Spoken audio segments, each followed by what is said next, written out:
अस्सलाम वालेकुम दोस्तों, मैं थोड़ा दोस्त मोहम्मद हसनैन ते तुसां वेख रहे हो साडा यूट्यूब चैनल आदि सर्कल टीवी।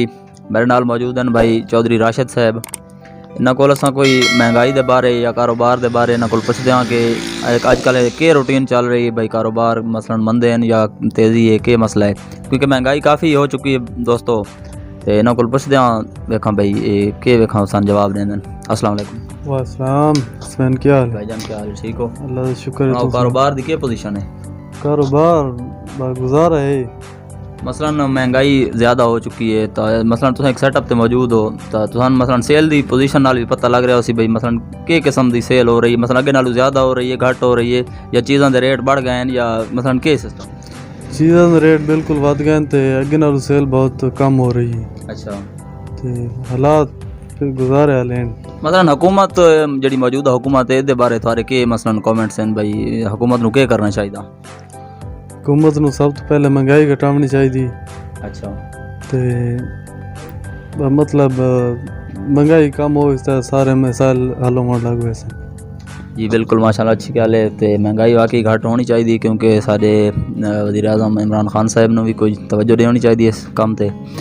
और उस अलावा साडे नाल मौजूद हैं जनाब भाई मोहम्मद रमज़ान साहब।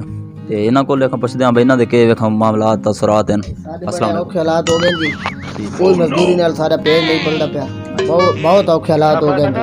अगे अगर वो दिहाड़ी लावां ना 400-500 दी तो अगे सारा निज़ाम बड़ा बेहतरीन चल रहा है। इस टाइम साढ़े हालात बहुत ख़राब, बड़ी महंगाई हो गई जी, महंगाई तो कोई कंट्रोल नहीं। मसलन हुकूमत नूं इस दे बारे कुछ इक़दामात करने चाहिए? जी बिल्कुल महंगाई घटानी चाहिए। अच्छा, इस नाल सारा पेट इसदा घर तो गुजारे ही नहीं होंदे। अच्छा जी तो भाई दोस्तों, तुसां इन्हां दोस्तां दीयां गल्लां सुनियां और इंशाअल्लाह हुकूमत नूं भी चाहिए कि आवाम नाल थोड़ा ताउन करे, क्योंकि आवाम मसलन बढ़ चढ़ के वोट दिते न आवाम इमरान खान साहब नूं, और उन्होंने भी जी।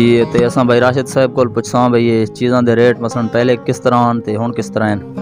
भाई जान दस्या सो भाई USB दा के रेट है पहले? USB तकरीबन हर शय नाल 50-50 60-60 रुपए हर चीज़ फालतू हो गई, मतलब मसलन रेट तेज़ हो गया, यानी कि घटण वाला कोई चांस नहीं है। अच्छा, तो लाइक कंप्यूटर वगैरह दे भी रेट शेट मसलन अप डाउन थी हैं कोई ना? तकरीबन हर चीज़ अप हो गए रेट। महंगाई वधदी वेंदी है। अच्छा जी, रमज़ान साहब तुसां दसो भाई। दिन ब दिन महंगाई वधदी वेंदी है, कोई गुजारा नहीं होंदा पिया, बहुत औखे हालात हो रहे हैं।